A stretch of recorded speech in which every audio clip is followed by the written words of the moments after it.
Bueno, Mariel, una vez más estamos en vivo. ¿Cómo andan? Todo bien, muy buenas tardes, buenas noches, buenos días, dependiendo de donde nos estén viendo y escuchando. Una vez más acá desde Familias Leonas TDH partiendo este nuevo vivo con la ONG Nace un Derecho. Un derecho. Quien está en pantalla es Agustín Ferreira, falta su compañero, el doctor Hernán Mirasole, ambos Ahí son está abogados de esta ingresando, ONG. justamente. Bienvenido, Agustín. Ahí Ahí estamos, estamos. perfecto. A ver, le doy la bienvenida también a Hernán.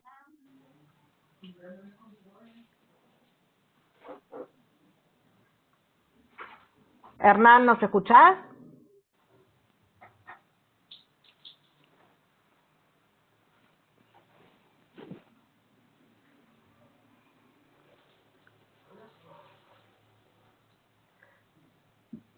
Por ahí está teniendo problemas con el micrófono a la cámara. Si querés, Mariel, seguimos mientras Sí. lo soluciona. Bueno, les doy la bienvenida a Familias Leonas TDH.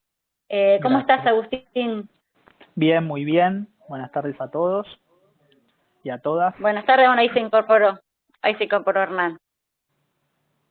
¿Se nos escucha? A ver. No, ahí se le cortó. Bueno, debe tener algunos problemitas para Para la enganchar. conexión. Sí, sí, sí. Bueno, si querés Bueno, ir oigan, contándonos, Agustín,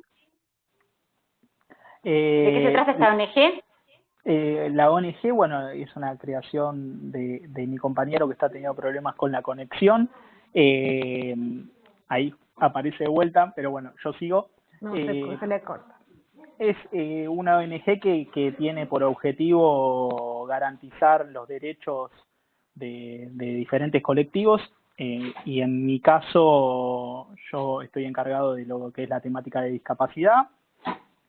Nació en la gestión del macrismo como una beta para poder ir avanzando en toda la cercenación de derechos que ocurrió en todos esos 4 años, y bueno, eh, cada vez está más afianzada, y la idea siempre fue focalizar en los grupos o en los colectivos más vulnerables, y en este caso el de las personas con discapacidad. Perfecto. ¿La gente en común particularmente también pueden consultarlos o solamente colectivos? No, se reciben todas las consultas que sean del caso. La idea es, bueno, esto lo va a poder decir mejor mi compañero porque es su campo, pero lo cierro con esto. La idea es siempre poder representar a los grupos más desaventajados, pero Uh-huh. se recibe todas las consultas. Perfecto, muy bien. A Bien. ver, lo escuchamos a Hernán, Hernán. ¿nos escuchás ahora? Está con Sí, problema de conexión. Bien, bien. ¿escuchan bien? Sí, te escuchamos. Te Te cuelga un escuchamos poco la bien. imagen, pero bien, bien se escucha. Yo los escucho, ¿eh? Perfecto. Te hago una consulta, que estábamos Genial. hablando recién. Las consultas en respecto a discapacidad, que después vamos a hablar de algunas en particulares, ¿lo puede hacer cualquier persona particular en la ONG? ¿Ustedes asesoran y patrocinan o solo asesoran? Sí, la consulta es integral, es decir, asesoramos, ya sean personas individuales o personas jurídicas, activas, colectivos de personas con discapacidad. Tratamos de asesorar, no somos gurúes, por eso también con otras organizaciones, y si hay algo que no podamos actualmente, se deriva, y la derivación obviamente tratamos de hacer un seguimiento para que sea exitosa, es decir, no que sea un mero traspaso de casos, sino que bueno, se dé un lugar específico que pueda abordar la eventual problemática y luego darse hacia una solución.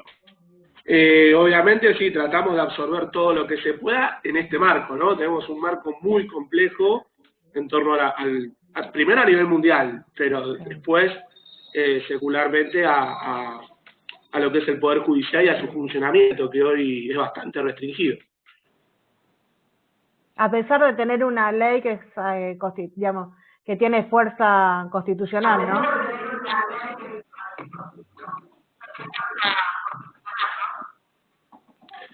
Sí.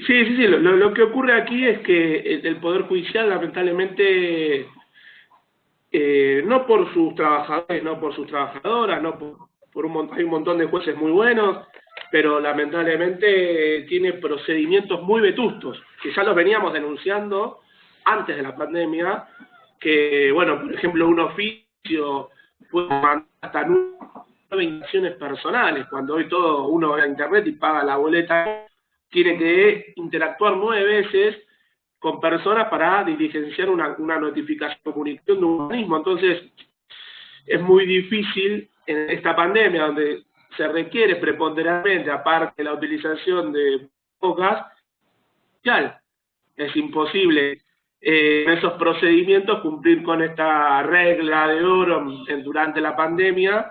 Y bueno, con braceadas van tratando de sacar procedimientos electrónicos, procedimientos telemáticos, pero la verdad que es muy lento porque requiere de preparación, ¿no? y de adecuación legislativa. Como bien vos decís, está la Constitución, está la Convención para las personas, para los derechos de las personas con discapacidad, y es muy difícil implementarla en este contexto. Bien. Hago una consulta que por ahí nos llega siempre a nosotros, a nuestro colectivo, y por ahí ya es más la pregunta para Agustín. Muchas veces nosotros, viste que todos los años tenemos que presentar la carpeta con las prestaciones que necesitan, en este caso, nuestros hijos.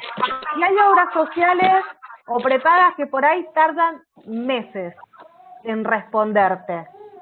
Y en el mientras tanto, nuestros hijos quedan sin el acompañante para el colegio, se atrasa el tratamiento. ¿Hay algún acto administrativo que te marque cuánto tiene que tardar la obra social en contestar? ¿Hay algo arreglado en esto o estamos librados a los tiempos burocráticos que maneje cada uno? Bueno, tocaste un montón de aristas que me gustaría decir en toda esa pregunta. Primero nombraste la formulación o que hacen una carpeta. Bueno, en la normativa no hay ninguna obligación de nadie de hacer ninguna carpeta de nada. Ahora, si eso, voy a tocar todas las puntas que se tocaron en esa pregunta. Si eso genera mayor eficiencia en el trámite, obviamente para adelante, pero no es que a alguien se le puede negar alguna prestación porque no hizo alguna carpeta. ¿Sabés a qué carpeta me refiero, no? A la que tengo que presentar todos los meses, a ver, todos los años, ponele para poder llegar a término en octubre, noviembre de cada año, tenemos que presentar ante las obras sociales el pedido de prestación para el año siguiente.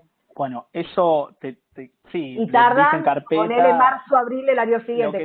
Lo que vos me decís, si ustedes le dicen carpeta y que presentan todos los años de esa manera, es una nota, puede tener un formato de carpeta, le pueden decir de la manera que quieran, pero lo que efectivamente eso es, o sea, los efectos legales es un pedido formal de prestaciones, que es tal cual. Es más que un pedido formal, es la orden del médico, los formularios especiales que te dan. Mirá, las obras sociales que tienen que estar completos de determinada forma, que no tienen informes.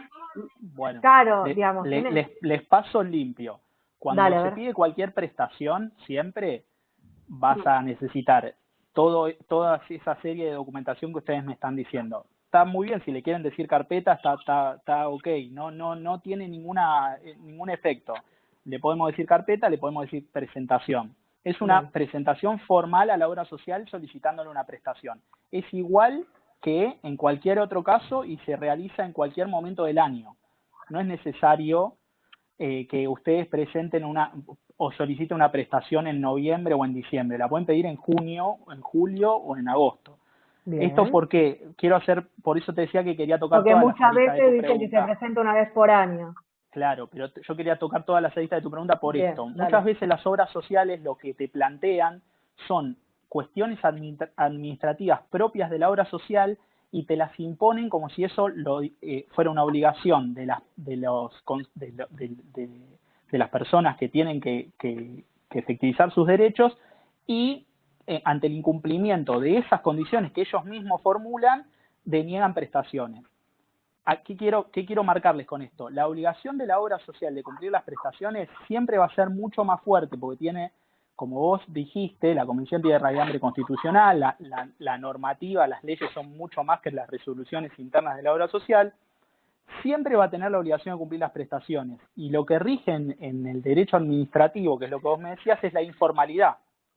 Entonces, si vos en vez de presentar una carpeta lo presentás con una mera nota escrita a mano, eso es un pedido formal, porque tiene un sello y es una presentación formal. Las obras sociales se agarran de lo que sea para denegar prestaciones. Entonces, siempre está bueno tratar de tener un balance entre lo que a uno le piden, salvo que sea excesivo.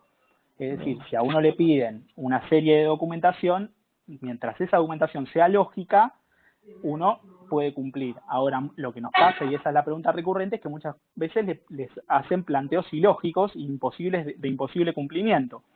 Entonces ahí es donde se puede intervenir. Bueno, me derivé por el tema de la mera presentación. Vos me decías que tenían que presentar en noviembre, en diciembre. Bueno, el tiempo de las obras sociales para responder.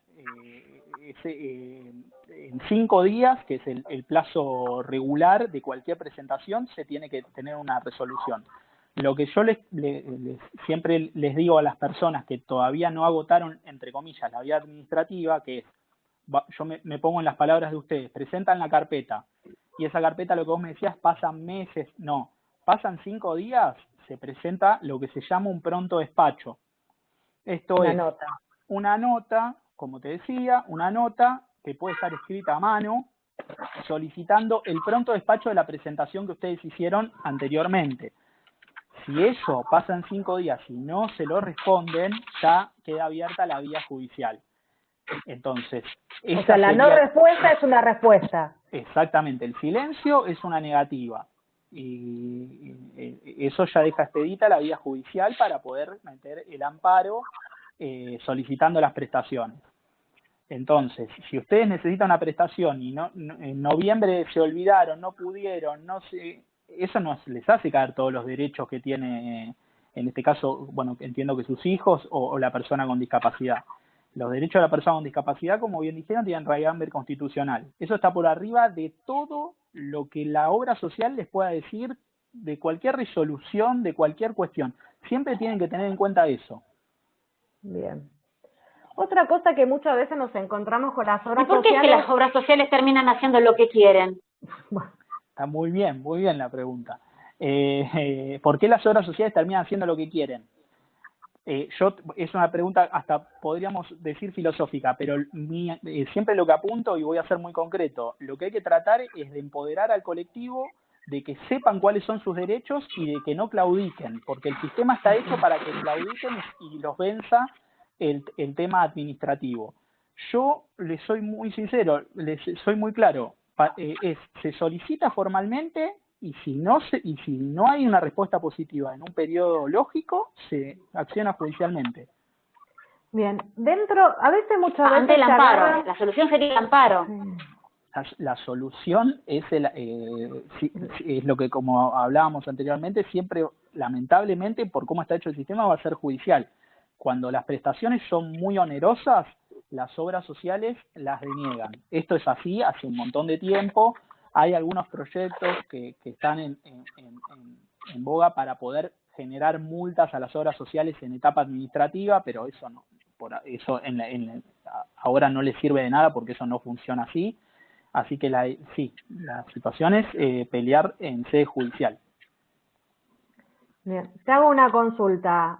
Muchas veces muchas veces nuestros hijos tienen muchas sesiones de distintas profesionales, 2 de psicología, 2 de psicopedagogía, y a veces nos rechazan las prestaciones porque dicen que excedimos el cupo de sesiones, que solamente aprueban 8 sesiones mensuales, que no nos pueden dar lo que realmente necesitan. ¿Esto es así? ¿Existe el cupo de sesiones dentro de la ley de discapacidad? ¿O se tiene que dar lo que el médico pide y lo que nuestros hijos necesitan? No, mira, definitivamente lo segundo. Definitivamente lo segundo porque el galeno es el... Es decir, el tratamiento debe circunscribirse a la persona y no la persona a las modalidades administrativas de una prestadora de salud. En rigor pueden existir, como bien decía Agustín recién, procedimientos administrativos que tiendan a acelerar el procedimiento, a ordenarlo, a organizarlo, a ponerlo en valor. ¿Para qué? Para que cuando tengas necesidad de casos puedas ir organizándote de mejor manera y eso le otorgue cierta celeridad.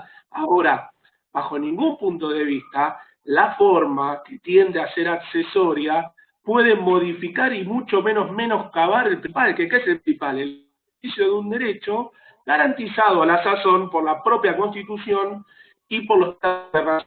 Así que en rigor, un cupo que, demostrado aquel, perjudique la salud de un paciente o de una persona, sin dudas es inconstitucional y sin dudas también siempre decimos necesitamos la opinión, en ese caso, del galeno interviniente, de la persona que encara el tratamiento, ¿sí? Es decir, sin caer en un sistema médico, pero sin caer en ese sistema, pero cuando se focaliza hacia un tratamiento de esa naturaleza, debemos tener el idóneo que indique cuál es el tratamiento a seguir. Después nos van a decir que hay muchos médicos que no se quieren comprometer porque están con tal obra social. Bueno, esa será otra discusión. Para algo existirá la interconsulta. Pero siempre el fondo principal, la normativa de fondo, lo principal y lo accesorio, la forma, los procedimientos deben acoplarse armónicamente con estos. Bien. Hay una pregunta acá de una persona que está escuchando este video, la voy a poner ahí en pantalla. Cuando dicen que no le reconoce la medicación al 100% porque, teniendo certificado de discapacidad, porque la droga de ese medicamento es carísima y no está dentro del vademecum de discapacidad. ¿Existe un listado de medicamentos cuando uno tiene CUT? ¿Hay un vademecum específico o esto no debería ser así? No sé si me cedes la palabra, doctor Mirasoli. Está el programa médico obligatorio, es cierto. El PMO. El PMO. El PMO, ya lo dijo la Corte hace muchísimo y lo sigue diciendo, es el piso. Eso no es el techo. Es decir, si las obras sociales suelen decir, está fuera del plan médico obligatorio. Y la Corte Suprema ya dijo que esa es la base de la cobertura. De ninguna manera es lo máximo que tienen que cubrir. Así que creo que con eso está respondido. Obviamente esto siempre van a ver que giramos sobre lo mismo, incumplimientos o cumplimientos parciales, no me cubren al 100. Bueno, lo que hay que... nosotros estamos inmersos en el modelo social de la discapacidad en Argentina porque tiene raigamento constitucional la convención. Pero como van a ver, permanentemente estamos haciendo equilibrio con el modelo médico. Entonces es un equilibrio que van a ver que estamos haciendo. Pero la realidad es que si uno justifica que tomar esa medicación, la persona se le multiplican las barreras para concretar su plan de vida, bueno, claramente se la tienen que garantizar al 100 porque si no se está vulnerando la Constitución. Perfecto. Pero muchas veces los médicos no se quieren comprometer, porque tal vez ese informe lo tiene que hacer el mismo médico de la obra social o el psiquiatra, y en muchos casos terminan despedidos o los invitan a irse de estas obras sociales, porque a mí me pasó en forma personal y se terminó yendo de la obra social por avalar el pedido mío. Está muy bien, porque sí, es un círculo que se genera. La realidad, una vez hemos tenido un caso de un médico que se negaba a certificar una situación que era injustificable, es decir, una persona que estaba postrada y el médico no quería hacer el certificado médico y, bueno, se hizo, como dijo Hernán, una interconsulta y se consiguió otra persona que certifique la situación. El médico, a ver, uno ya es lo suficientemente engorroso los trámites como para tener que luchar con también un médico que no tiene la voluntad de hacer lo que tiene que hacer y lo que debe hacer. Lo que debe hacer, exactamente. Pero ahí hay una salida, que el médico tiene un juramento hipocrático, tiene obligaciones y tiene obligaciones muy concretas y se puede ir contra la matrícula de ese médico. Pero nuestra recomendación cuando llegan consultas es no, como dijo Hernán, si se puede evacuar con una interconsulta, porque, a ver, esto es algo importante.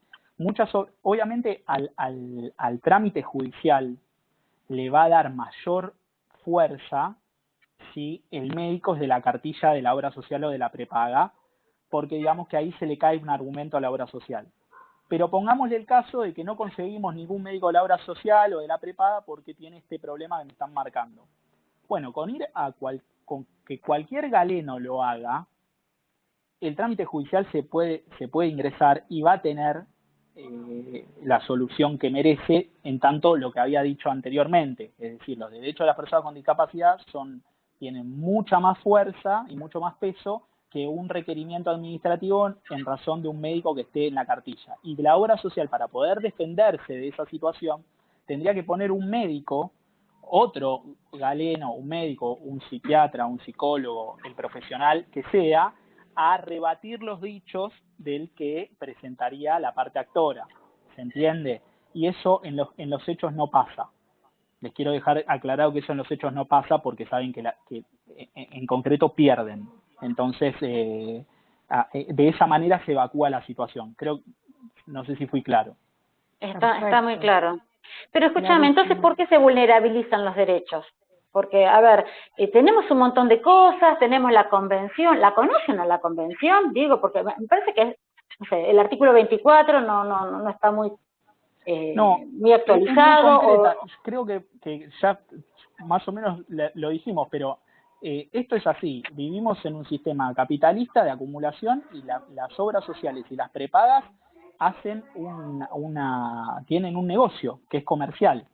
Es lamentable, es en contra de toda la normativa, pero es así. Esa es la justificación. Sí. Lo que hace la obra social es, te deniegan a 100 personas todas las prestaciones y hay 10 que les hacen juicio y 90 que se quedan vulneradas. Ese es el negocio. Entonces, ahí está la cuestión de lo que está pasando.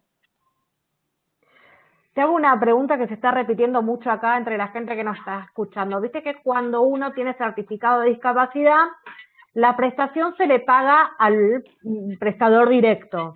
Pero muchas obras sociales lo que hacen es no pagarle al prestador, sino decirle a la familia que ellos paguen, que después le pasan la plata a la familia y la familia le paga al prestador. Sí. ¿Cómo es realmente este manejo? ¿Se le tiene que pagar al prestador directo? ¿Después tiene que hacer el reintegro la obra social a la familia? Porque si no depende de nuestra plata. Digamos, si yo no tengo la plata... No... Eso suele suceder. Obviamente la obligación es de pagarle al prestador. Partamos de esa base. Lo que yo trato siempre es de tratar de simplificar el trámite. Esto es, muchas veces sucede esto que me estás diciendo cuando el prestador no está dentro de la cartilla. Es importante esto. Si hay un prestador que no está dentro de la cartilla, por ejemplo, tienen un niño que estaba recibiendo determinada prestación. Nuestros hijos generalmente están todos por fuera de cartilla porque hacemos la de prestador externo porque no cuenta con las teras. Exacto. Bueno, digo una cosa y no me quiero ir sobre el pago, pero, por ejemplo, muchas veces se deniega la prestación porque no está dentro de la cartilla. Lo que hay que justificar judicialmente ahí es que la continuación de esa prestación con ese prestador es fundamental para el bienestar del niño. Dicho eso, lo que hay que hacer es, muchas veces cuando no está dentro de la cartilla, la solución que busca la obra social administrativa es la que dijiste. Como te digo, muchas veces es más fácil hacerlo así y de esa manera se garantiza la prestación que judicializarlo. Ahora, si hay una imposibilidad de las familias de afrontar primero el pago y después que venga la retribución por miles de razones, eso sí se puede reclamar. Pero no hay ninguna normativa que cuando vos estás a través de la ley del libre prestador, que uno puede elegir dónde atender a sus hijos, que por eso que nosotros tenemos todas las prestaciones externas, el pago sea directo al prestador, a la cuenta bancaria del prestador. Yo te quiero recomendar algo que para mí es clave, pero Decime. Después cada uno... como nosotros decimos que la convención es tierra y hambre constitucional y después está la 24.901 que garantiza todas las prestaciones, yo les recomiendo siempre que no se enrieden con la normativa. Es decir, vos me decís si hay alguna normativa que diga que tienen que pagarle directamente al prestador. La realidad es que poco efecto tiene si hubiera alguna resolución que diga eso o lo contrario. Porque si vos tuvieras lo que yo te trato de marcar es esto, si vos tuvieras probablemente todas las obras sociales deben tener resoluciones de la obra social que digan que si está fuera de cartilla, tenés que pagarlo vos y después te lo reintegran.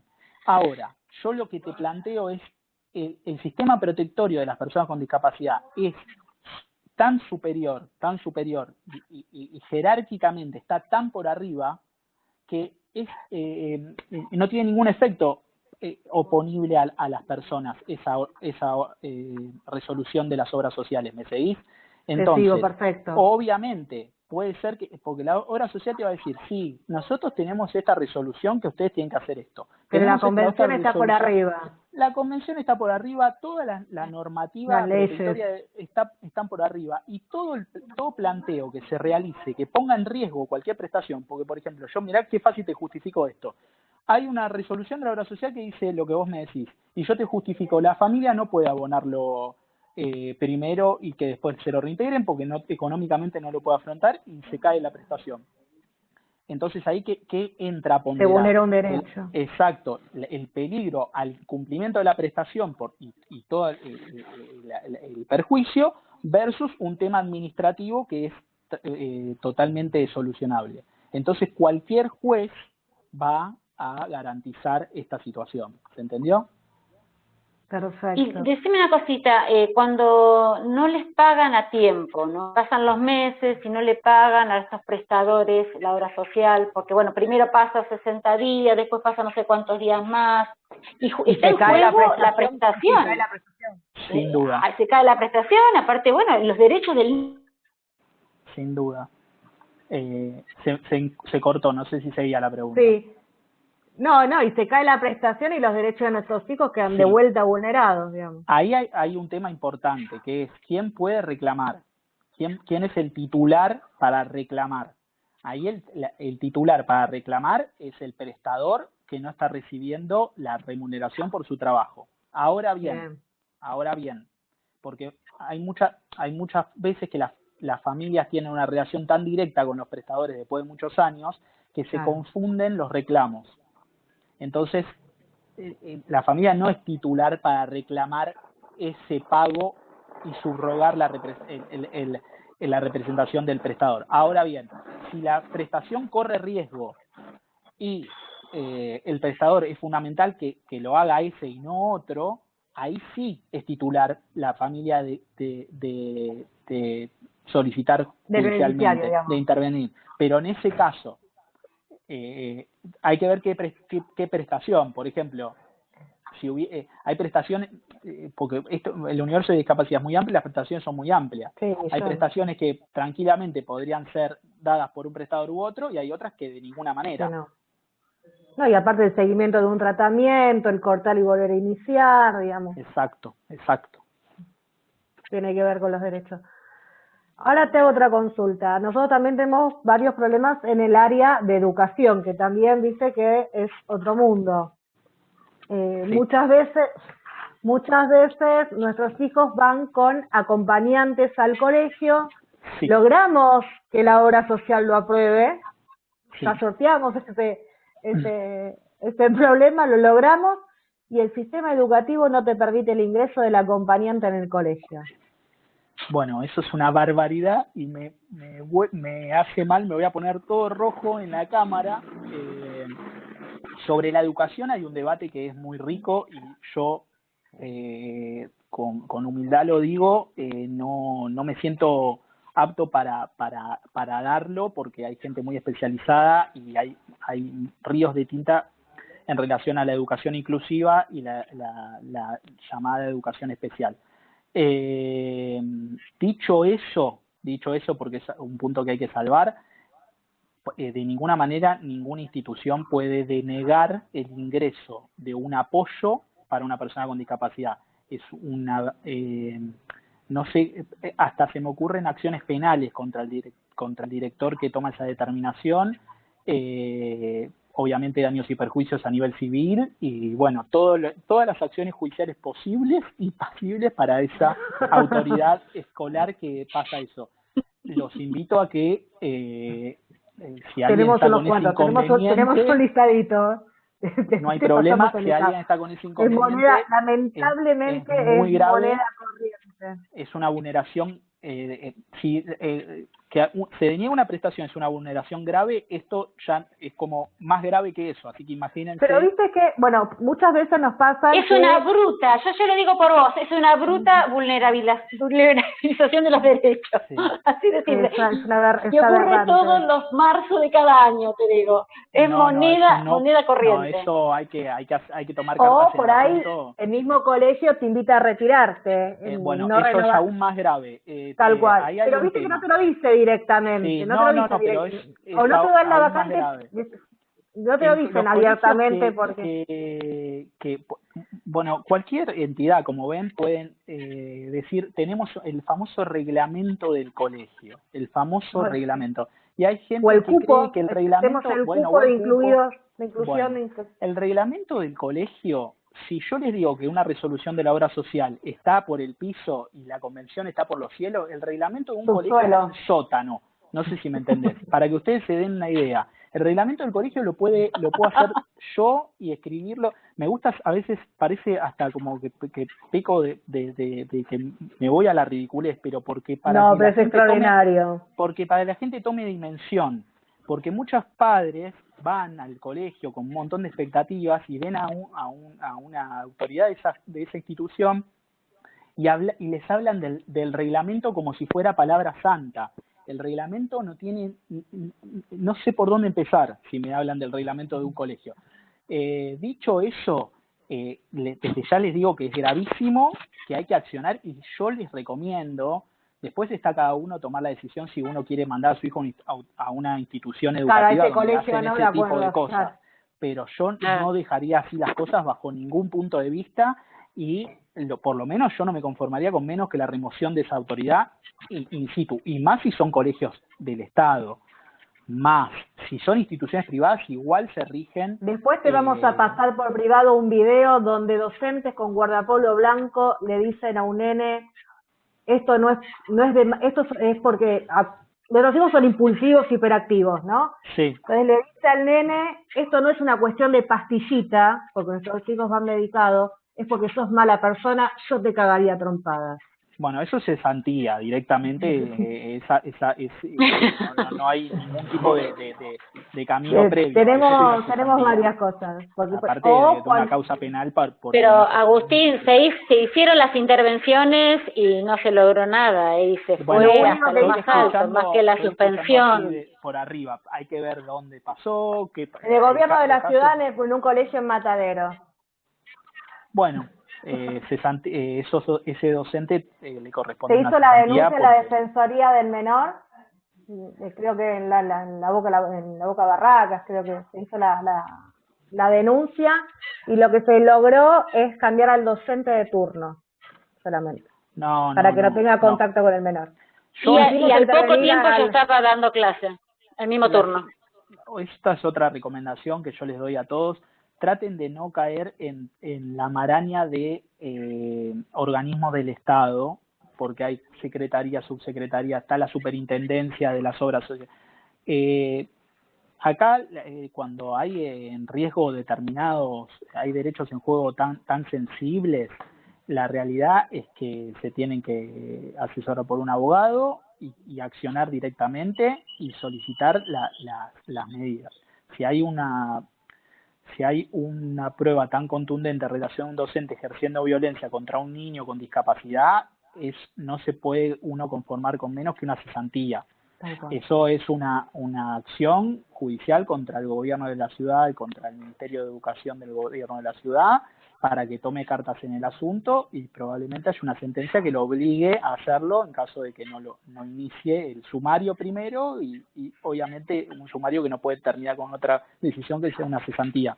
Pero cuando vos vas y sabés que están discriminando a tu hijo, pero no te lo dicen abiertamente, pero vos sabés que está siendo discriminado. Por ejemplo, yo quiero anotar a mi hijo en la escuela privada, me dicen que sí, que hay vacante, que sería buenísimo que venga a este colegio, y en cuanto le digo que tiene certificado de discapacidad, te dicen, bueno, mirá, te volvemos a llamar, tenemos una segunda entrevista, y es una forma muy sutil. Está bueno lo que me decís porque... Sí, bueno, a mí me pasó eso, siendo muy chico, me cuenta mi mamá que fue a un jardín de infantes, había hablado por teléfono previamente y estaba todo bien, y cuando me vieron, yo tengo discapacidad motriz, bueno, hubieron un montón de obstáculos para ingresar, a lo cual ella, por supuesto, se dio media vuelta y se fue sin insistir, porque después está esta cuestión. Porque es tremendo, porque uno dice, bueno, pero quiero ir a una institución donde pasen estas cosas, tal cual, pero uno no lo quiere dejar así tampoco. Yo lo que recomiendo, obviamente, es que uno tiene que tener alguna constancia y alguna prueba. La prueba más contundente es si a ustedes les dejan alguna notificación de que hay vacante, vía mail, vía algún medio que se pueda certificar, y de repente al momento de presentar la documentación, que obviamente está el certificado, esa vacante empieza a peligrar, bueno, ahí hay un caso claro de discriminación, clarísimo, y se puede accionar. O te dicen, el cupo de integrados está completo. No, bueno, eso, no, por favor, me hace mal. Te juro. Sí, me imagino. Bueno, eso siempre, ocurre, ¿eh?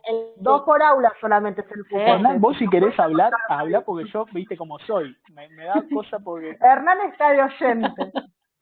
Vos intervení, frename porque vos sabés que yo me voy, no sé si me está escuchando, lo tengo congelado. Sí. Bien. No hay. Yo sé que estas cosas se hacen mal, pero es lo que nos sucede a nosotras siempre. Es decir, nuestros hijos son los más atacados, los más vulnerados, los más discriminados. Sí, y sobre todo porque eso tiene tan mala fama que, bueno, ocurren estas cosas. Sí, y sobre todo porque es una discapacidad no visible. Y lo que se ve son sus síntomas, que sus síntomas son hiperactividad, impulsividad, por ahí son los revoltosos, los rebeldes, los que te tiran algo, entonces es lo que se observa. De hecho, bueno, ustedes deben saber más que yo, pero bueno, es un diagnóstico que muchas veces no es estanco, o sea, va evolucionando y bueno, hay muchas miradas. Es evolutivo. Exactamente, y bueno, hay muchas miradas en relación a esa cuestión, porque nosotros estamos tratando de salir del modelo médico y muchas veces a los chicos se los encasilla en determinados diagnósticos, que eso no quiere decir que eso brinde un montón de derechos, y estamos de acuerdo porque yo soy militante del CUD, pero muchas veces ese diagnóstico puede evolucionar a otro o involucionar o viene a otro. con alguna comorbilidad o con otra, digamos, puede venir acompañadito.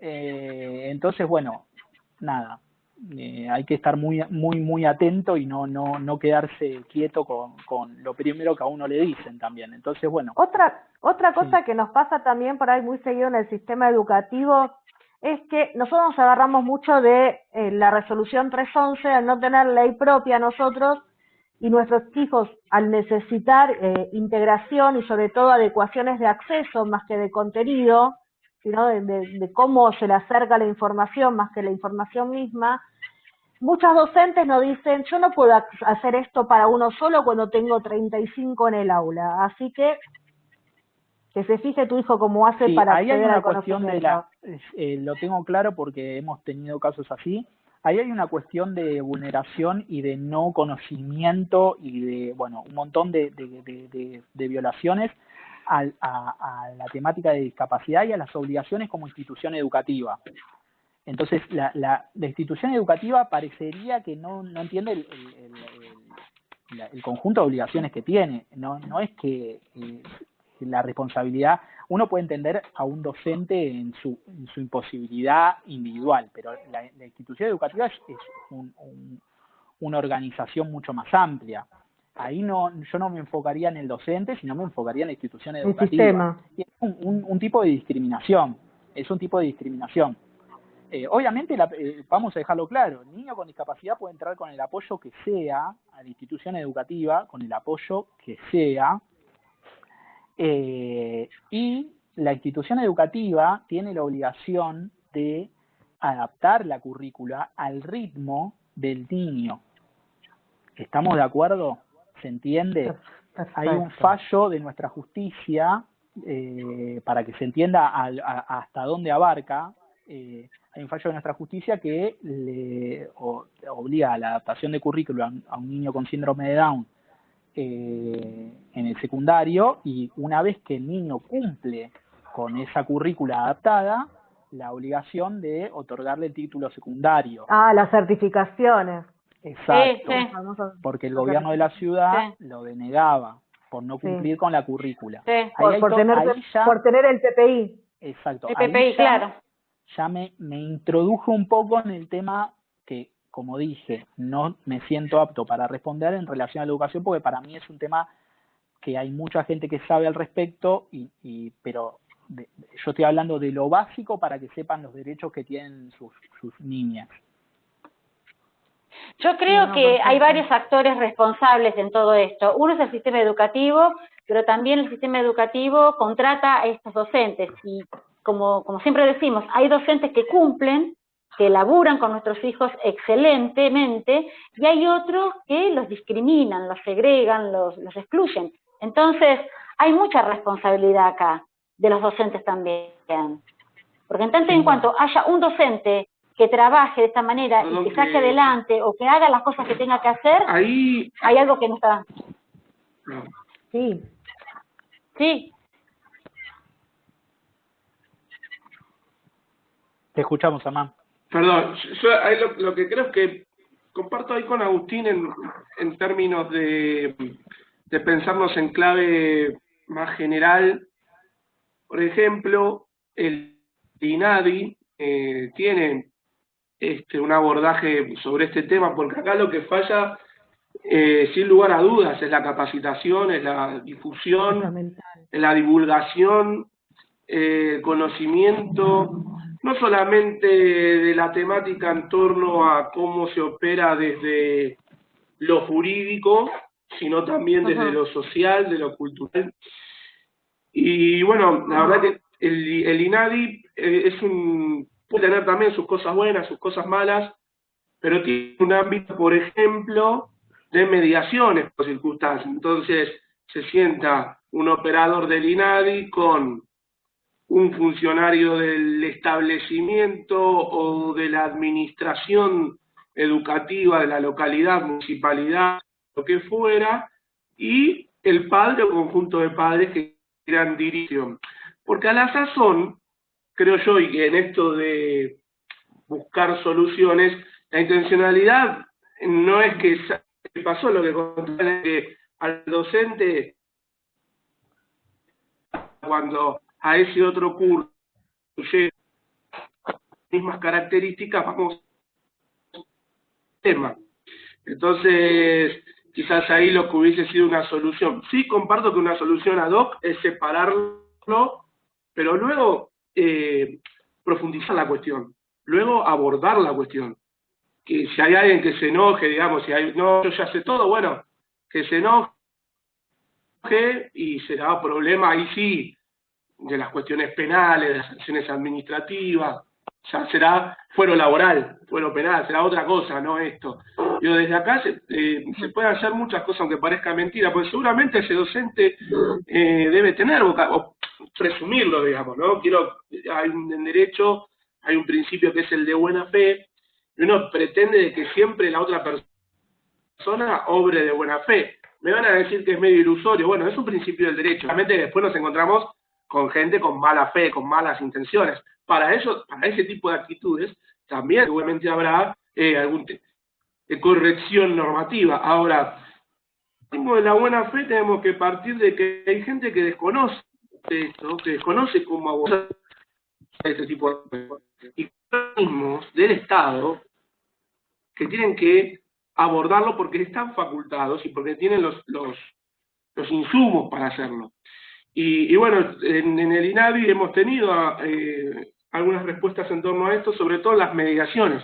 Nosotros creemos mucho en el sistema de solución alternativa de conflictos, porque la idea es no llegar al amparo, la idea es evitarlo el amparo, la idea es evitar el procedimiento. El amparo es una excepción. Y el amparo también lleva a tiempo. El amparo no es que, bueno, voy mañana, me dan la cautelar a las 2 semanas y ya con la cautelar voy, ya no. Muchas veces lo hemos vivido acá con Agustín, no me deja mentir, meses y meses por cuestiones que eran emergentes, pero que eran para ayer al momento de presentar la demanda. Y después aparece la pregunta que decían recién acá, bueno, y no pasa nada, y sí pasa, pero tuvimos que llevar a penal, amenazar con iniciar una denuncia en Comodoro Pi a un funcionario X del PAMI el año pasado. Y van a decir, sí, está bien, vamos a Comodoro Pi, ¿y qué le van a hacer? ¿Le van a poner una multa? Bueno, o le ponen las 30 en el sueldo, bueno, pero eso no termina de solucionar el problema. Obviamente, en el caso concreto sí, pero después, a la vuelta de la esquina, vuelve a aparecer. Entonces, nada, dejar esa inquietud en torno a INADI, que a veces, seguramente habrá gente que escriba, va a decir, no, yo con el INADI tuve, bueno, como todo, como hablábamos recién, como todo, hay docentes buenos, bueno, abordajes exitosos, y que tiene que ver con esto, con las mediaciones, entender que a veces frente a lo desconocido muchas personas pueden actuar con fobia, con miedo. Fíjense que muchas veces, y esto seguramente acá va a aparecer de perogrullo, mucha gente habla de personas con capacidades diferentes, y no lo dice con una sabemos que la terminología adecuada de persona con discapacidad también es una de las partes que termina de mostrar a través del ejemplo que muchas veces las personas por desconocimiento terminan obrando no de mala fe pero sí con culpa de manera incorrecta. Así que nada, utilizar eso también, ir a lo genérico, porque por ejemplo en el caso que mencionaban recién, una solución amistosa en el INADI se convoca porque también entendamos, cuando nos llega una carta o una denuncia, la primera reacción del encartado o encartada es pararse a la defensiva. Es decir, me está atacando, me mandó una carta de documento, tengo que llamar a un abogado, gastar dinero y responder. Bueno, hay personas que se sienten así, por más que no haya sido la intención, el encartado lo toma como una agresión. Y esto para entender las dinámicas del conflicto en el procedimiento. Entonces, quizás un llamado de un mediador que le diga, mire, vamos a resolver porque hay un problema. No es que se resuelve a la ligera porque, bueno, sí, vamos a charlar y tomar un cafecito en la esquina para ver que no. Identificamos un problema, pero ese problema queremos ponerle un coto, resolverlo, no que escale a niveles insospechados. Entonces, en ese caso concreto, quizás una capacitación con familias Leona, TDA, NADI y los directivos de la escuela, inclusive involucrar a los alumnos. Yo creo que igual las generaciones que vienen nos van a enseñar a nosotros estas cosas, pero involucrando a los alumnos, a los docentes, a los estudiantes también, a las madres, a las familias, a los padres, y se puede armar algo interesante que devengan soluciones, no solo en el caso concreto, sino generales. Totalmente. Yo creo que la psicoeducación es Hernán, tengo una para poder consulta. avanzar en los derechos de uno, ¿no? Si uno desconoce sus derechos, poco puede pelear por ellos.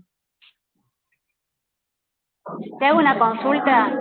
Vos hablás de buena fe y que muchas veces incurren los docentes en situaciones porque, bueno, desconocen tal vez. Pero, ¿cómo llamarías vos a ese docente que califica a tu hijo por los síntomas de su discapacidad? ¿A vos realmente eso te parece que es de buena fe? Perdón, no ¿O escuché, perdón lo primero. No, digo que vos estás hablando de que muchas veces se obra por buena fe o desconocimiento, pero un docente que te está calificando a tu hijo por los síntomas de su discapacidad, yo creo que excede la buena fe y el desconocimiento. No. Entonces, ¿cómo te paras a mediar con un docente que está calificando a tu hijo? No hay ningún porque lugar no a se dudas, puede quedar quieto. lo decía Agustín, no hay ningún lugar a dudas. No, eso no hay ningún lugar a dudas de que, aparte de la ignorancia sobre esta temática, hay una exacerbada, desafortunada, irreprochable actitud. Reprochable. Eso se debe reprochar. Yo lo que digo es, frente a esa actitud reprochable, ¿qué temperamento tomamos? Yo estoy muy de acuerdo. Digo, si hay que iniciar una sanción administrativa, perfecto. Ahora, lo que debemos tratar de... digamos, ¿para qué existe la sanción en el derecho? Uno piensa en sanción y piensa en derecho penal, pero en derecho administrativo, digo, un sumario es un tipo de sanción o deviene en una sanción.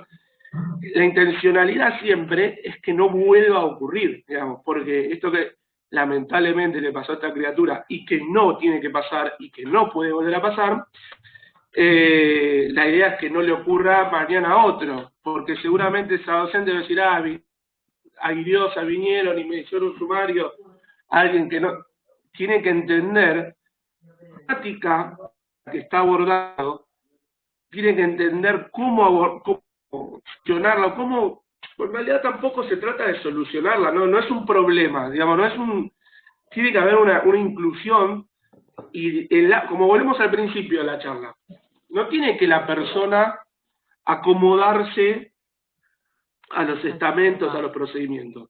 Los procedimientos son los que deben cada vez ampliarse para incluir a más personas. Entonces, seguramente, partamos del principio de buena fe. Pero obviamente que si nos encontramos con estas actitudes, hay que ser drásticos y decir, no, esto no. Y tratar, sí, después de resolverlo para la generalidad de los casos, no solamente para el caso con la generalidad, para que cada vez tengamos menos de estos casos y tengamos más de otros. Excelente. Sí, esa es la idea, porque aparte los síntomas del TDAH se agravan claramente dependiendo de los ambientes en que esté el chico. Depende de si el aula es un aula hostil, los síntomas son mucho más graves, más complejos. Nos damos cuenta por eso nada más, cuando nuestros hijos están tranquilos y están bien, cuando no tienen dificultad, es porque el aula es buena, la maestra sabe sobrellevar la situación. Así que bueno, en determinado caso también estarían perjudicando el tratamiento de salud de nuestros hijos. Te hago dos consultas concretas con respecto al certificado de discapacidad. Muchas veces pasa que en algunos lugares de la Argentina, por TDAH, dicen que no le corresponde el certificado de discapacidad, cuando en otros lugares sí certifican discapacidad por TDAH. Cuando sabemos que la certificación es única, por algo es el certificado de una discapacidad. Frente a esta negativa, ¿uno qué puede hacer?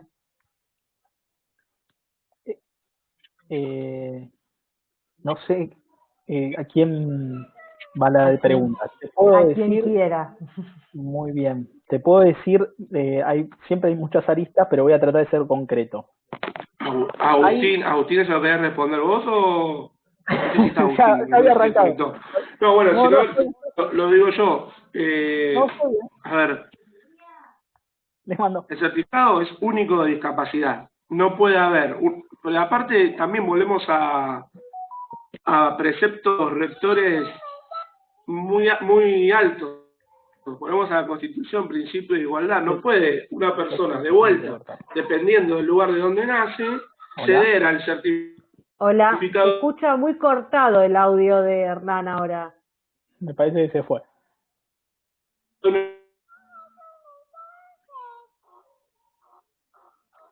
¿Quieren que le mando yo? Tal vez me parece que él tiene los datos móviles y el Wi-Fi, los dos activados. Pero ahí se le cortó. Les digo rápido para no perder el tiempo, porque no sé si esto tiene limitación. No tiene limitación, tranquilo. Listo. Porque la otra vez en el Instagram hicimos el vivo y se me cortó, me quería morir. Los 45. Sí, te vimos. Y me quedé con media respuesta ahí. Acá es libre. Bien. Les paso a decir. El tema de lo que se certifica, lo que tiene, volvemos al tándem que hay entre modelo médico y modelo social. La realidad es que el CUD tiene un gran ingrediente de modelo médico. Sí. Y lo que se trata de dirimir en esa entrevista multidisciplinaria es si la persona tiene obstáculos para concretar su plan de vida en los términos de la convención. Bien. Esa es la primera cuestión. Si hay y otra cosa importante, el CUD es nacional. El CUD es nacional. Sí. A su vez, por una cuestión administrativa, se delega a las provincias y a través de los gobiernos locales la emisión de ese CUD nacional.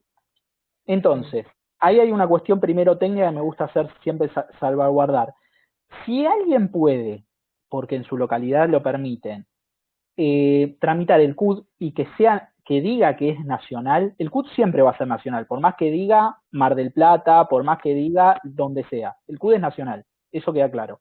Pero si uno puede tramitarlo y que diga que está emitido por el gobierno nacional, le va a evitar a la persona con discapacidad vulneraciones tales como un colectivero diciéndole no, este CUD es de Mar del Plata, no lo puedes usar en la ciudad de Buenos Aires, lo cual es una barbaridad, pero pasa un montón. Dicho eso, voy a la pregunta concreta. Si hay alguna localidad donde esa junta interdisciplinaria determina que no certifica, habría que tratar de adoptar algún tipo de estrategia. Esto es, si el CUD es no me sale la palabra, pero una renovación, si el CUD es una renovación y las características son idénticas, la administración no puede adoptar una decisión distinta. ¿Me siguen? Es decir, ante la misma situación... La respuesta es la misma. La respuesta tiene que ser la misma y si no, eso, como siempre decimos, se tiene que luchar judicialmente, pero va a tener una buena salida. El caso que les compete a ustedes, el tipo de discapacidad, del trastorno de hiperactividad y de atención, tiene esta característica de que es sumamente evolutivo y es muy permeable a un montón de cuestiones. Entonces, bueno, ahí se verá. Lo que quiero plantear es esto. Sí, esa evolución del niño tiene que ver con las prestaciones que está recibiendo, que muchas veces es así. Tiene que ver con eso. Exacto. Y eso determina que posteriormente le denieguen el CUD por el cual van a peligrar sus prestaciones. Claramente eso no puede pasar. ¿Se me entiende a dónde voy? Entonces, porque el cortar las prestaciones perjudica la avance. Entonces ahí estoy dando el argumento jurídico que va a determinar la renovación del certificado único de discapacidad. ¿Y si es por primera vez? Bueno, si es por primera vez, obviamente no tenemos ese antecedente administrativo que nos daría mayor fuerza, pero todo es atendible, como yo decía en ese Instagram Live. Todos los argumentos son atendibles. Volvemos a lo mismo. Si ese niño tenemos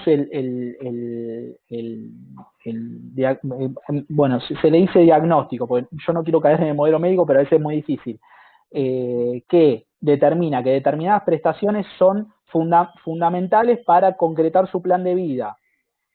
Y obviamente se requiere el CUD para poder garantizarlas, evidentemente ahí tenemos un planteo sumamente fuerte.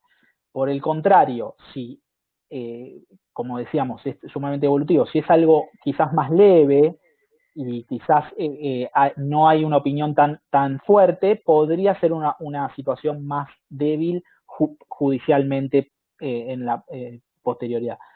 La realidad es que si fuera leve quizás no estarían organizadas en este grupo, bueno, es una concatenación de cosas, sería raro, pero bueno, todo puede pasar, o puede ser que después sin requerir las prestaciones que tenían, el caso está mucho más controlado, mucho más leve y bueno, ahí probablemente el certificado no sea necesario. Y uno frente a la negativa puede pedir una, no sé, una rejunta. En un momento en Capital Federal, porque yo trabajaba en las oficinas donde se iniciaba el certificado de discapacidad en un servicio social zonal, existía la Junta de Alzada en Capital Federal. La administración tiene una obligación que se llama el recurso de reconsideración y jerárquico. Son 2 recursos. Ante cualquier acto administrativo hay 2 recursos posibles. Esos recursos son obligatorios interponerlos en casos donde sea obligatorio agotar la vía administrativa formal. No me quiero poner muy técnico, pero no en los casos donde se va a tramitar por amparo. Es decir, uno no está obligado. Como no está obligado, también puede optar por esa vía. Ahí yo siempre digo, bueno, veamos la estrategia.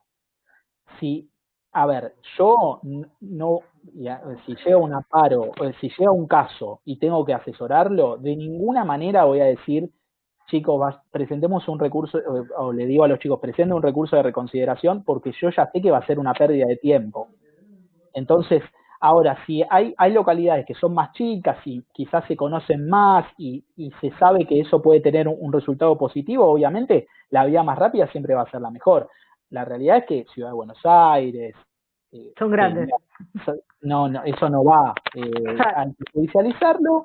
Y bueno, hay un montón de denegatoria de CUD, especialmente en el gobierno pasado, hubo una política restrictiva y no se renovaban y no se daba turno para porque cuantos menos certificados hay, menos son las obligaciones a cumplir las prestaciones. Es plata. Sí. Hay muchas provincias que están padeciendo realmente, por ejemplo en La Rioja no les dan el certificado de discapacidad y, por ejemplo, están los chicos con este diagnóstico, con todas las terapias que valen fortuna, porque esto más o menos el tratamiento multimodal, estamos hablando de unos 50, 60 mil pesos por mes, y los largan así nomás, o sea, y les niegan el certificado de discapacidad. Por eso digo que... bueno esto que decís, y quiero hacer porque yo sabía que iba a dar la charla con ustedes, y me parece importante para que se lleven esto. Yo soy un militante del Certificado Único de Discapacidad y soy un militante del criterio amplio en relación al Certificado Único de Discapacidad. Pero estamos con vos. Tienen que saber... Estamos con vos. Es la llave. Es la llave para todo. Pero dicho eso, yo lo que les quiero decir es que, por eso hago un punto, pero tengo que agregar esto. Si hay un niño que no tiene el CUD, las prestaciones que requieran también son un derecho del niño, porque tienen el niño tiene la Convención de los Derechos del Niño. Exacto, que también tiene raigambre constitucional y garantiza cuestiones muy similares a la Convención de Discapacidad. Entonces, aunque el tratamiento, te hago una pregunta puntual, viste que ahí sí empieza a correr el famoso PMO. Y hay tratamientos que necesitan nuestros hijos que no están dentro del plan médico obligatorio porque necesitan como una psicología especial y no la psicología que te da el PMO. Sí. Aunque no esté dentro del nomenclador, ¿se puede pelear igual sin CUD por los derechos del niño? Sin lugar a dudas. Lo que tienen que saber es que en sede judicial, a ver, primero en sede judicial nada está garantizado. Yo no te puedo decir todos los jueces, pero yo te puedo hablar de un criterio generalizado y tratando de aplicar un sentido común a la normativa. Cuando están en derecho juegos de un niño, siempre van a ser más fuertes en relación a el PMO que ya dijo la Corte que es el piso. La Corte lo dijo, que es el piso en casos de discapacidad y en casos que no son personas con discapacidad. Por ejemplo, los casos donde está en riesgo la vida de una persona, por más sea un niño o no, y requiere un medicamento que es carísimo, que es de afuera, bueno, eso obviamente que es atendible judicialmente. Estamos hablando de la vida versus una limitación administrativa de un listado. ¿Me siguen? Entonces, siempre todo lo que es las convenciones internacionales, lo que apuntan, y los tratados de derechos humanos, lo que apuntan es al bienestar de la población en general, y las limitaciones, por ejemplo, yo porque me especializo en la convención, por ejemplo, la única limitación que uno podría tratar de entender que es monetaria de la convención es en relación a los ajustes razonables. Es decir, si no entra por diseño universal, entra por ajustes razonables siempre y cuando no sean, ahora no me sale la terminología, pero que no sean exorbitantes, es decir, que no sea un ajuste razonable que tienda a la ridiculez. Ahora, esa es la única limitación que se podría agarrar en realidad los estados para inobservar determinado ajuste razonable. Pero me voy al ridículo, es decir, uno no podría pedir que hagan ascensores en cada esquina, por ejemplo, me voy a una ridiculez, pero sí, por ejemplo, que cada esquina sea accesible en el diseño universal. Entonces, esas son las limitaciones. Pero después, un niño que no tiene CUD, pero que requiere determinada prestación, y está certificado que esa prestación es en pos de que esté de su bienestar, pero eso hay que peticionarlo judicialmente, y quisiera ver qué magistrado se lo deniega. ¿Quién regula en la Argentina la convención? ¿Hay algún ente? ¿Hay algún lugar? No sé bien a qué te referís con regula. ¿Cómo regula? Vigila que se cumpla. Que se cumpla, claro. Sí, no, hay observatorios, pero mira, eso a que apuntás. Mira, la situación es que nosotros somos un punta de lanza en lo que es... Me voy a morir. Somos punta de lanza. ¿Voy yo? Argentina es punta de lanza en lo que es el conjunto de normativa. Es líder, yo diría mundial, porque siempre yo digo esto: ¿qué prestación no está contemplada? Porque nuestra legislación tiene formulaciones generales que te permiten adaptar cualquier prestación a esas formulaciones generales. ¿Cualquier prestación? Sí, cualquier prestación que... Porque por ahí mal, repetilo. Hay formulaciones... Sí. Porque me flotaste. Porque, por ejemplo, nosotros hay una prestación en particular, por ejemplo, llamémosla equinoterapia. Pero equinoterapia está recontra reconocida ya. No es una prestación alternativa. No la niega. Pero imagínate que niegan los pañales. Viene escrito en el instructivo de la obra social que te dan, no solicitar sesiones de equinoterapia. ¿no? Sí, bueno, sí, ya quisieran ellos que no soliciten las sesiones. Pero nos la niegan, te juro, porque no está reconocida. A mí me niegan el transporte porque mi hijo puede caminar. No, pará. No. ¿Vos querés un caballo? No. La equinoterapia está recontra reconocida. Por ejemplo, los tratamientos de cannabis, también, la norma no dice tratamiento de cannabis, pero está los tratamientos alternativos, etcétera. Está recontra reconocida jurisprudencialmente hace rato. Terrible. Sí, a ver, si hay un profesional... ¿Una gana de llorar? Un profesional que indica que la equinoterapia va a permitir derribar barreras en pos de concretar el plan de vida del niño, tiene que garantizarla, porque la convención es lo que plantea, y los estados partes están obligados a cumplir con esa convención. Para que ustedes sepan, la 24.901 que plantea todo este conjunto de prestaciones, son prestaciones que está obligado el Estado, y delegó en las obras sociales y las prepagas esas prestaciones. Esto es lo que yo les iba a decir antes y no se los dije. Las prepagas antes se agarraban de que la 24.901 habla de obras sociales y no de prepagas. Entonces, en el gobierno de Cristina Fernández de Kirchner se sancionó una norma que decía: las prepagas tienen que cumplir con la 24.901, y ahí se les cayeron todas las defensas. Ahora judicialmente intentan algunas defensas, pero que después no tienen virtualidad. Me fui porque yo les estaba diciendo otra cosa antes de lo de la equinoterapia, pero bueno.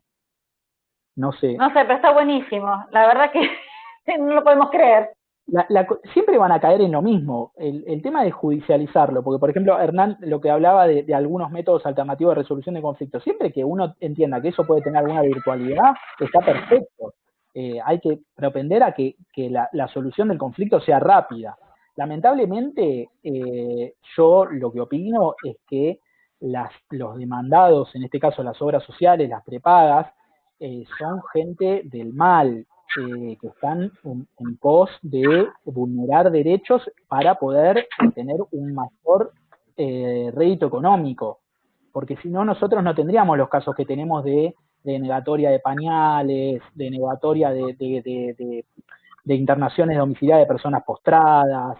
Entonces, si fuera solamente una cuestión de denegatorias administrativas o malos entendidos, la cuestión sería otra.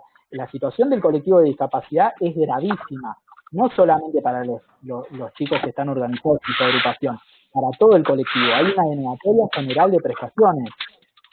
Por ejemplo, nosotros demasiada malicia para mi gusto, ¿eh? Demasiada malicia. Que le quieren cobrar una cuota que es 10 veces más cara que si no tuviera síndrome de Down. Y esas cosas pasan. Tal cual. Eso o la famosa persistencia en la prepaga. Bueno, hay un caso de los simuladores que es muy bueno en relación a eso. Eso no se puede hacer, eso es discriminación, y que me vengan a decir que hay otra resolución de la obra social en relación a eso. No, eso no se puede hacer. Nada, o sea, que no te pueden, por discapacidad, no te pueden duplicar la cuota de una prepaga. Y yo te lo pregunto a vos qué te parece? Por ejemplo, claro, pero cuando llamás y preguntás el plan, pero mira que mi hijo tiene certificado de discapacidad, bueno, a ese monto, multiplicarlo por 12. Mira, te cuento este caso, el chico con síndrome de Down tenía la madre que estaba trabajando en relación de dependencia, se lo cubría, termina la relación laboral y quiere contratar por afuera. Cuando consulta, le dicen que son 9.000 pesos, la madre con el hijo, ¿me seguís? Cuando le dice que tiene síndrome de Down, le dicen no, que son 52.000. Ahora, cuando claro, son 52.000. Ahora, cuando mandan la nota que se le redacta desde la ONG Nace un Derecho, automáticamente pasaron a que la cuota es de 20.000. Automáticamente.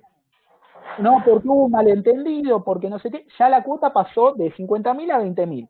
Pero eso, no era 9.000. Tampoco. Sí, pero eso es lo que yo le trato de transferir a la familia. Te ponen el número que quieren. Por supuesto, y eso lo hacen en relación a todo, porque lamentablemente actúan como no de manera distinta a las empresas de telefonía celular, por ejemplo, o a las empresas que te dan el cable. Esto es lo que yo trato de que entiendan. No hay la obra social. A mí me gusta, por ejemplo, cuando nosotros en Nace un Derecho hacemos la nota, todas las obras sociales en la página tienen un lema. Si se fijan, todas las obras sociales tienen un lema. En pos del bien común, bueno, a mí siempre me gusta que en las notas esté ese lema para confrontarlos a ellos con su realidad nefasta, porque aparte después está la discusión de fondo. Todo lo que decimos es así, pero la cuestión de fondo, que es, yo las veces que tuve que ir por cuestiones personales a las obras sociales son todos pisos de pinotea, 50 pisos, yo no las veo ninguna en una situación tremenda económica. Y las que estuvieron en una situación tremenda económica y quebraron, seguramente tuvieron directores que se fueron bien económicamente. Entonces, a mí, las obras sociales y las prepagas, lástima no me dan. Perfecto. No, a mí tampoco, A mí tampoco. Perfecto. Ahí lo recuperamos. Ahí lo recuperamos. Está en mute, pero está matando a todos con los sonidos del micrófono. Te hago una pregunta. Yo no sé si esto tiene que ver con que también es una vulneración de derecho para mí. Muchas veces, muchos profesionales consideran que ellos tienen la potestad de decir si te corresponde o no el certificado de discapacidad. ¿Qué quiero decir con esto? Que muchos, en nuestro caso, neurólogos, psiquiatras, que se niegan a completar la planilla o darte el diagnóstico por escrito para poder acceder a esa junta evaluadora que va a determinar si te corresponde o no. ¿El médico puede negarse a darte esta documentación? Lo dicho, en la vida puede pasar siempre, a mí me gusta decir, está lo que se debe y después lo que pasa en la realidad. El médico puede hacer miles de cosas, después están sus obligaciones y que es reprochable, como decía Hernán. Entonces, obviamente, si yo tengo un médico que hace semejante barbaridad, probablemente se la siga hasta sacarle la matrícula.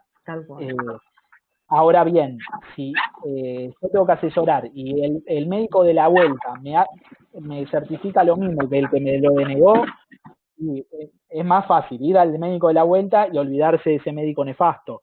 Lo que pasa es que siempre, si uno se pone a ver en el discurso, siempre uno tiene que estar tratando de ir buscando los lugares donde le abren la puerta y donde no se la cierran.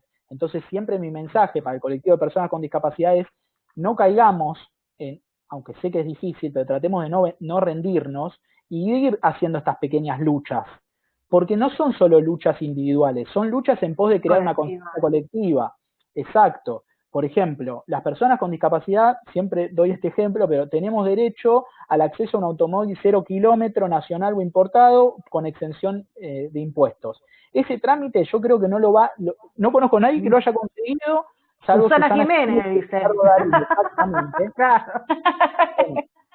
Yo lo estoy haciendo, ya me hicieron todas las arbitrariedades habidas y por haber, pero mal cayeron con la persona que se las hicieron porque los voy a perseguir por el resto. Hasta que no te den la llave no parás. Exacto, yo soy padre hace poco y hasta lo tengo como un desafío personal de mostrarle a mi hijo. ¿Y por qué?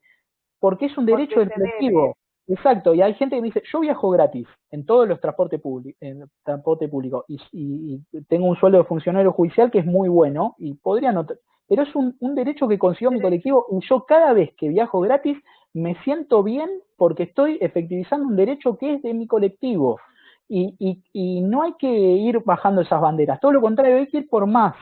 Entonces, a mí, viste que muchas veces está, no, pero si lo necesita, si no lo necesita, es un derecho del colectivo. Bastantes barreras tenemos en el colectivo para tener que dar explicaciones en relación a los derechos que efectivizamos o no efectivizamos. Entonces, bueno, el mensaje. Tal cual, tal cual. La verdad, tengo una última pregunta y ya los liberamos. ¿Ustedes trabajan a nivel nacional, solo en el ámbito de Capital Federal? Hernán a fondo. Nosotros estamos en varias provincias con algunos representantes, no en todos. Obviamente que las atenciones que podamos efectivizar telemáticamente a distancia, no hacemos ningún distingo de localidad ni provincia, ni mucho menos, todo lo contrario. La verdad es que nuestra intención es siempre vincularnos con todos los grupos de todo el país. Ser bien federales, pero no solamente en la declamación, sino en los hechos concretos. Obviamente que la distancia a veces irrumpe y se va.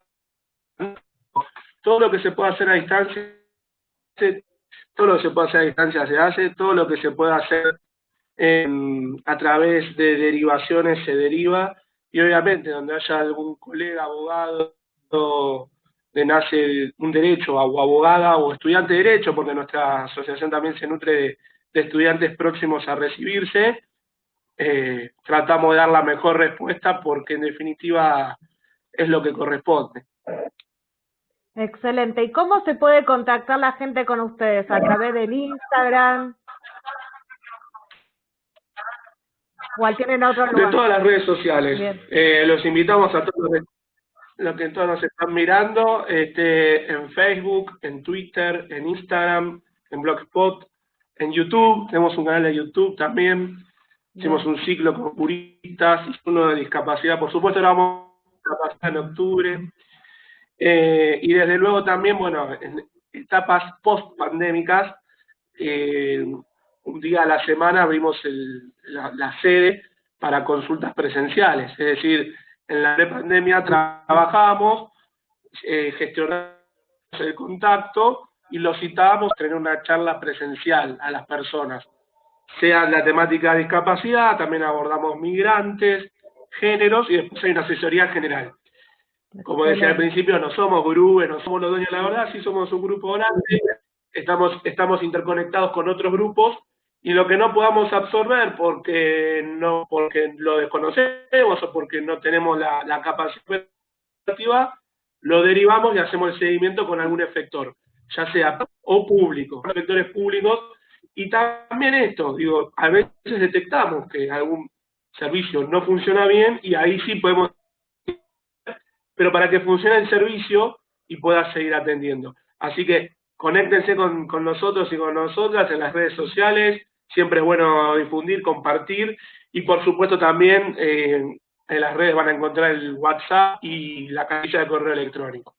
Excelente, los encuentra en todas las redes como Nace un Derecho.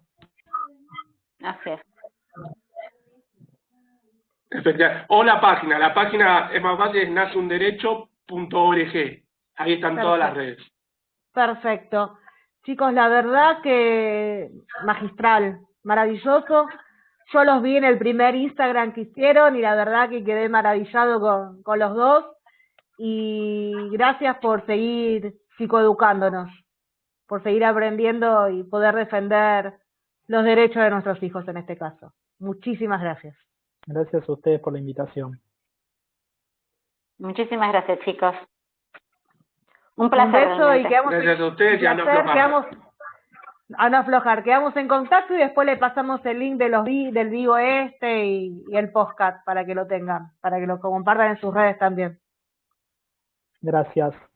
Gracias a ustedes. Chao, muchísimas gracias, chicos. Muchísimas gracias. Estamos en contacto. Hasta luego. Sí. Chao, chao.